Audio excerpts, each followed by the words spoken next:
Robin Uthappa. Robin, thanks so much for joining us live on India today. First up, there's going to be a big selection headache for the Indian team. No Hardik Pandya. What do you think would be the ideal replacement so that they can get as close to the balance they got with Hardik Pandya in the 11? So if you ask me, I would, I'm a little out of the box here. So I feel like this is out of the box. So I would bring Shami in and I'd push Shardul up. I would get Jadeja to bat at number 6, Shardul at number 7, and then the bowlers. That's how I would go, because in Dharamshala, the conditions favor swing and seam bowling. So ideally, I want to bolster my bowling a little bit because the batting has come so good. I feel like we can have an extra bowler to utilize and the conditions that are there in Dharamshala. That is indeed out of the box because, Robin, we've been looking at various different scenarios.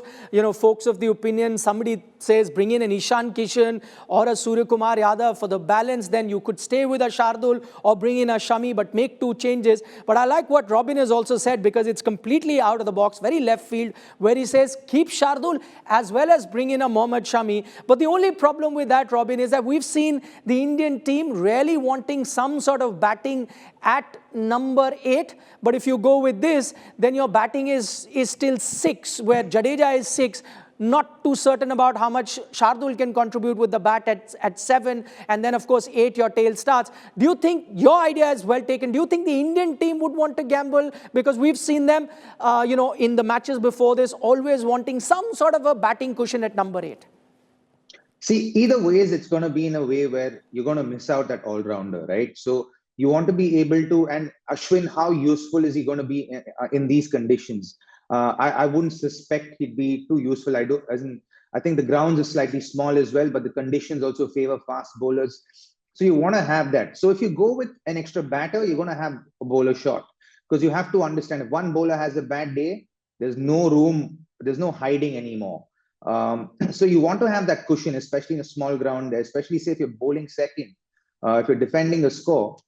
Then you want to have as much cushion as possible as far as bowling is concerned, which is why I came up with, I felt like this is a good option. But I've been hearing that, Surya Kumar Yadav can get a look in at number 6. It could be the way India goes as well, but then that would mean that they would be a bowler short. Robin, first, let's talk about the toss. You reckon this has been dictated by the fact that the conditions are telling you that you should be bowling, bowling first, or do you think it's been dictated by the fact that India have been chasing in this tournament and chasing very well? So they've said, okay, we won the toss once again. Why not continue with that trend? No, I think when you listen to the press conference of Rahul Dravid, you'll understand that they don't necessarily look at the opposition or the trends that have been going well. I think what they're looking at are the conditions, and the conditions dictate what they want to do as far as batting first or bowling first is concerned. And I think here in Dharamshala, the conditions have based on the strength of the Indian side, the conditions have favored fielding first and chasing the score down. And given the fact that the dew is going to be a big factor, you're hoping that comes into play and negates the swing and seam bowling that the New Zealand fast bowlers can kind of extract out of this wicket, which is why I think they've decided to field first.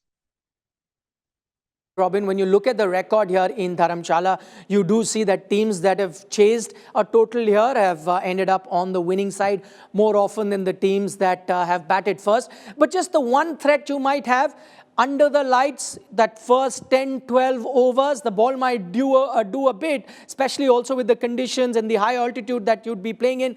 Will that be a worry? How do you negate that particular spell that you might get from Matt Henry and Trent Bolt? And that has been India's Achilles heels when it comes to playing against New Zealand. Oh yeah, absolutely. And I think you said it. I think the first 10, 12 overs, that's going to be the key kind of time frame for the Indian side when they're batting second in Dharamshala. I think you want to negate that period. And how are they going to go about it? They've shown us in this World Cup that they have decided to take the attack to the fast bowlers and put pressure on the bowling side and the opposition. And I think it's possibly going to be that same way in this game as well. You can see Rohit Sharma trying to take the attack on to Shaheen Shah Afridi. Even against Bangladesh, you saw him take the attack on from the first over itself. You might see the same thing as well. where he takes the attack on, and Shubman Gill plays that sheet anchor role there. And I think that's a great way to go about it, and it's been working. So I don't think that will change for the Indian batting side.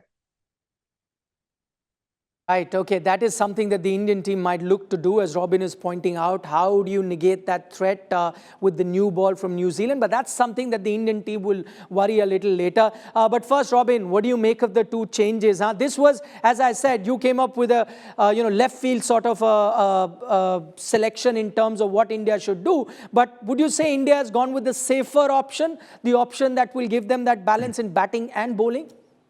Yeah, absolutely. I think they've gone with the safer option. In as much as having six proper batters and then Jaddu the all-rounder and then the four bowlers, I think they've gone with a very balanced, picks as far as what's available is concerned.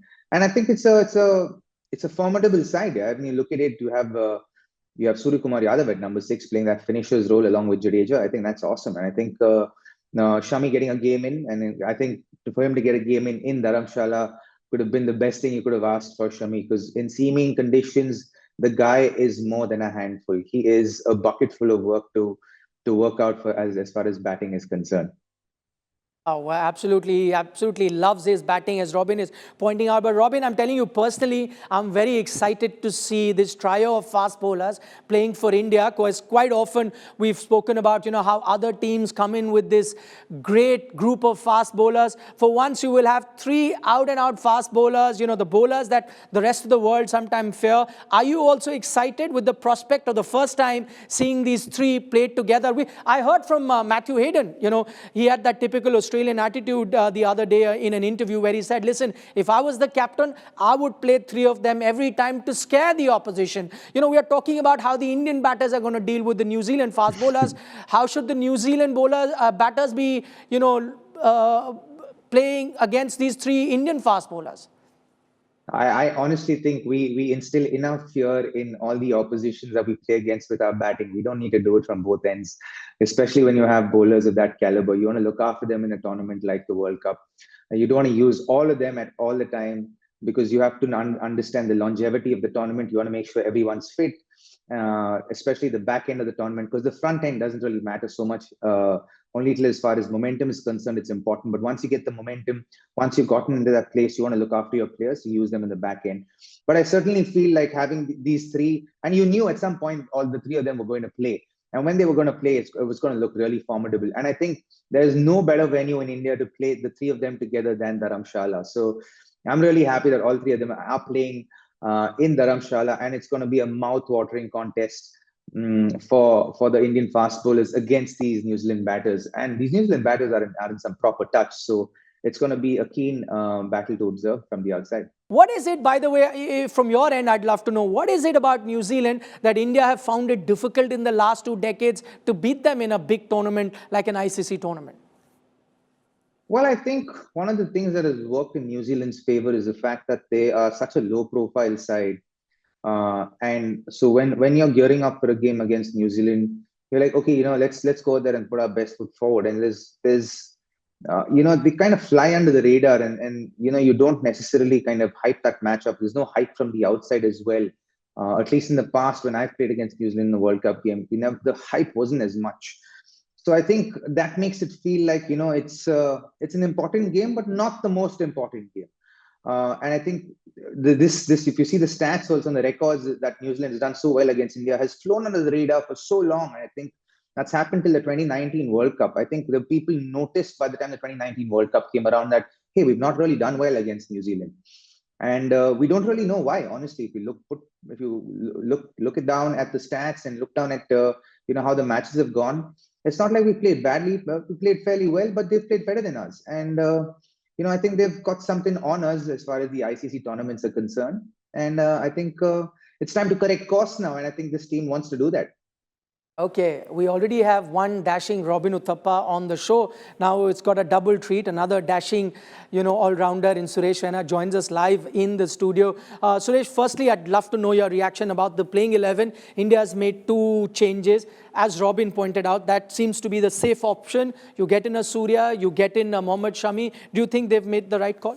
Absolutely. I think if you look at Mohammad Shami, he has done really well in the last couple of ODIs. If you see his bowling in power play with the new ball, he took 5 wickets against Australia and Mohali. I think it's a very good reason, but I'm still not sure about Surya number 6 because especially when you have Santner, Rachin Ravindra, you need one lefty batsman in middle overs because if you can trust Ravin Jadeja, because last game when Rohit was saying, I wanted to send Shardul up the order because when Shreyas got out, Yes. then it has to be very tricky because the seam condition will be there. But you need one lefty batsman in middle overs because everyone has leg spinner, left arm because you need to play big shots in that area because I feel Surya can also do the job. But imagine Santner has a very good record against Indian batters. So if he lose couple of wickets up front, then it's going to be very challenging for middle orders to have more scores against New Zealand. Oh, so that's a very interesting thought. Maybe then you were hinting towards maybe bringing in an Ishan Kishan because that's what the Indian team management was thinking. But then who would bat at number 6? Would you then push KL Rahul to come at 6 or Ishan bats at 6? He can bat 6. He is a brilliant fielder and you need one lefty batsman there because Ravin Jadeja hasn't got a chance when it comes to batting.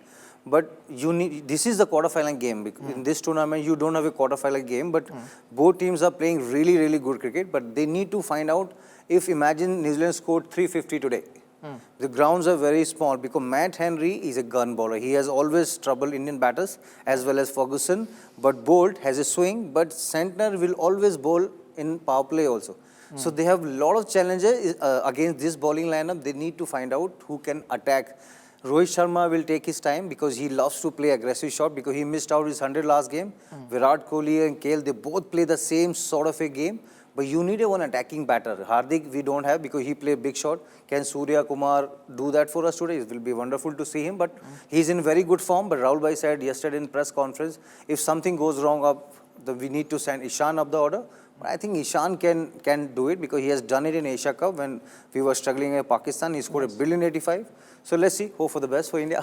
Okay, now India will of course be coming out to bowl and coincidentally we have two former Chennai Super Kings player with us right now and we're going to talk about another CSK player in Devon Conway. We'll talk about the bold threat in the mid innings because they'll be coming out to bowl in the second innings. At the moment, you have to deal with the batting threat of New Zealand and that's the other threat that New Zealand pose. Because of the number of batters they have, number of all-rounders that they have, they bat deep. So, Robin, let me start with you. I think you've spent some time with Conway at CSK. What is it about him that make him so consistent and do you think he's going to be the key when it comes to the Kiwi batting?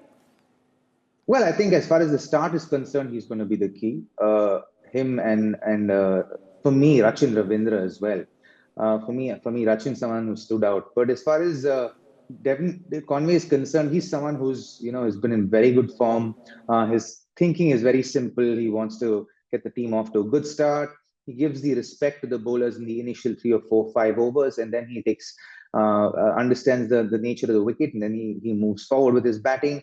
So it's very uncomplicated, and that's what makes him so successful. And I think what he does wonderfully is that he repeats that process over and over again. It's what we call in one-day cricket the boring part of cricket, and he's able to do that boring phase really, really well. And he's uncomplicated, and that's what makes him so successful. For me, someone like Rachin Ravindra, I think is someone who will also play a big part for New Zealand. And for me also because I feel it's going to be an exciting one for him personally as well. Because if he does well against this Indian fast bowling lineup, you can be sure that not just his career as a New Zealand cricketer will go up, but also as a T20 professional cricketer will go through the roof. Okay, that's brilliantly put by Robin. Devon Conway does the boring part very well, and that's what makes him such a threat. Completely out of time, but before we wrap up, we're going to have one final quick predictions from the two experts. Because it's a 50-50 game, most people are saying, who do you think is winning, Suresh, and why? India definitely because Rohit won the toss. Shami is back. Surya also there. And Rohit is in good form. Then you have Gill. He scored a 15 last game. Then Virat scored 100. Then you have KL Rahul who waited and waited to see the century from other end. I think team looked very balanced.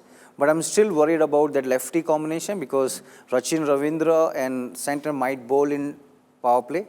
And he has done really well. So probably I would say India 99%.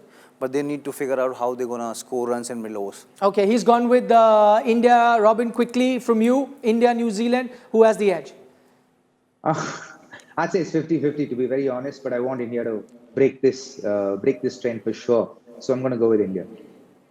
Okay, 50-50, Robin says. Nobody really cares about my opinion, but I'm giving 51 to New Give it, Zealand, give it. 49 to India, though my heart is saying that India should win. But I'm afraid that's all the time that we have on this particular broadcast. Suresh Raina, Robin Uthappa, thank you so much for taking our time speaking to India today. Time for us to take a short break. You guys enjoy the game, but come back on India Today when we have the mid-inning show after New Zealand have finished their batting. Bye-bye for now.